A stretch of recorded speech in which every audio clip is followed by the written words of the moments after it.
दाद्या, दाद्या थांब.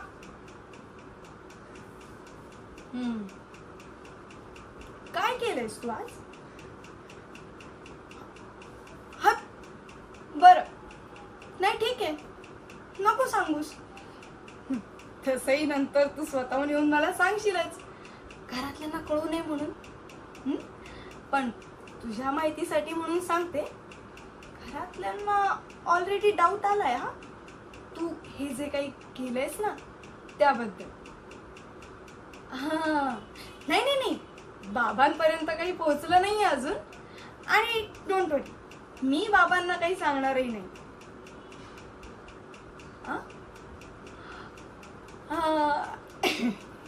नाही हा नाही, आता मला लाडीगुडी नाही लावायची. मगाशी मी विचारलं होतं ना, तेव्हा तर तू भाव खाल्लास ना. नाही नको, नाही म्हटलं ना दाद्या. अरे नकोय मला काहीच.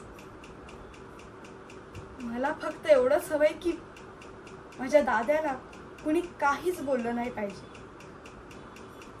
तुला कोणी ओरडलं ना तर मला नाही रे आवडत दाद्या. त्यात बाबा आणि वहिनी, ते तुला जसं समजतात तू तसं अजिबातच नाहीयेस.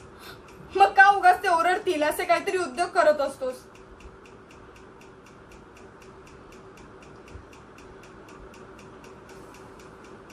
नाही म्हणजे मला माहिती आहे हे सगळं वहिनीमुळे होतंय, पण दाद्या कधी संपणार रे हे सगळं? कधी आपल्या घरातले सगळे असे बिनधास्त जगतील, आपलं घर असं आनंदी असेल? कधी? दाद्या तू काढणार या सगळ्यातून बाहेर.